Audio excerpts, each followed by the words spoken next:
Hi, everyone, and welcome back to JSA TV and JSA TV Podcast, where we're coming to you today live from the floor of ITW 2024 here in National Harbor. I'm Barb Mitchell from JSA, and I'm joined by Scott Salandy-Defour. Great. Salandy-Defour. Yep. Happy to be here. Thank you. CEO of Liquidstar. Thank you so much for joining us. Thank you for having me. Yeah, so great to see you in person. We've chatted in the past, virtually, first time seeing each other face to face, and really excited to be here and give our audience the opportunity to hear a little bit about Liquidstar. Would you mind telling us? Yeah, sure. So at Liquidstar, what we do is we make solar-powered micro data centers that have their own electricity, water, and internet built in. And we place them in emerging market areas, and they either work for remote businesses or for remote communities. And we sell the excess electricity, water, and internet to the remote communities at a discount, in addition to providing access for these local communities to be able to use large language models as like an educational tutor, nurse, that type of thing. So really moving them ahead and kind of helping them leapfrog a lot of other developed countries. That's amazing. I love everything about what you just said. I love the model that you have. And I think, I want to point out that sustainability is a key piece, obviously, of what you're doing and offering. And we were able to have you included in the Greener Data Volume 2. Can you talk about that? You contributed a chapter. You're now a best-selling author. Tell us about your chapter. Yeah, so our chapter is really about how you can use green data centers to actually solve multiple SDGs. And part of why the data centers need to be green is that you're in extremely remote areas, right? Yeah. So you don't have the traditional grid. It's expensive, even if you want to get diesel fuel for a generator to get out there. So you really can only rely, at the moment at least, on solar electricity to power these micro data centers.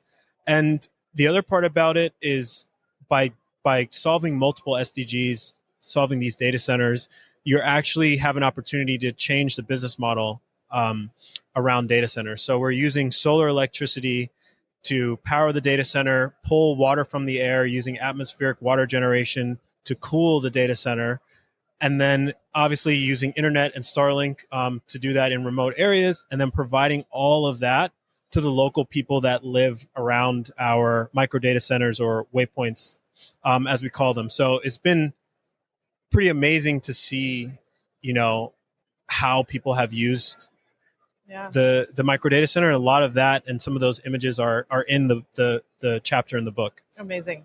We have to read it. Yeah, exactly. More. Yeah. But I mean, as you're speaking, and you touched on some of this, but just I can only imagine the impact that this would make on some emerging markets. And so can you expand on that a little bit more, just to, sort of the role of green data centers in these emerging markets, the impact that it has? Yeah, I think it's going to be a tremendous impact. So the stat that we like to use is Africa has 17% of the world's population, but less than 1% of the world's data center. And most of those 1% are actually in South Africa. So we personally think that the African data center market is going to increase tremendously, but also there are a lot of people who are moving in that I don't think have tried to do infrastructure projects in Africa. It's extremely difficult. Yeah. Some countries do have excess electricity capacity, but the grid is actually very unreliable, which is what you need. So, and the last problem that we're seeing is, in fact, when people do build data centers, a lot of them are empty. So with our approach of these like modular micro data centers, we're able to kind of get around a lot of those issues that other people experience because we're solving multiple problems. So the governments are kind of happy, for us to deploy. But bigger picture, the main driving motivation is that, we can't have a repeat of the previous, couple hundred years where all of the resources are just being extracted from Africa, and there's no like infrastructure being built. And a good example of that is, we left our internet on for free one day, and 30% of the internet was used to access TikTok, 100 gigabytes in 36 hours. Wow. And it really asks a question. The data is being extracted from this rural location, going back to the TikTok servers, wherever they are. And then that information is being used to like sell stuff, train models, that type of thing. So really, these countries are starting to think a lot about data sovereignty and these types of issues. Yeah. So we think it's going to be a growing market. Hopefully, we're obviously still a startup, but the bigger picture is like we can't allow people in the remote corners of the world to be left behind, whether it's from electricity, water, and internet access, or access to the latest AI models and that type of thing. So true. It can change people's lives, for the better, right? Definitely. And hopefully not for the worse. Exactly. Is the opposite, exactly. The other angle of that. But so what's on the horizon for you at Liquidstar? Yeah, so next we're planning to kind of build our Waypoint V4. We're working with USAID and a large oil and gas company to determine where best, separately, to determine where best to deploy that version 4. Definitely going to be in either East Africa or West Africa. I know those are two very different places. But yeah, we're very excited about that.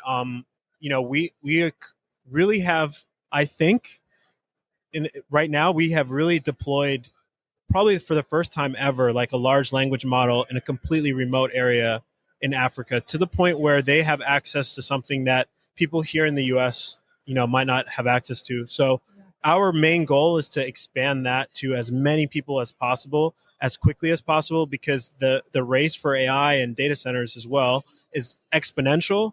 And at the same time, there's going to be real questions about the energy makeup of those data centers. So if we're trying to get ahead of all of that right now. Yeah, amazing. I find this so fascinating. I wish we had hours to talk about this. I have 20 more questions, but alas, our time is short. And I just really want to thank you for coming and speaking with our audience, contributing to greener data.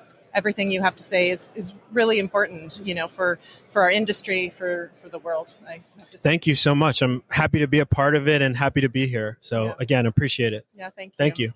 And thank you to our viewers for tuning in to JSA TV and JSA Podcasts. Until next time, happy networking.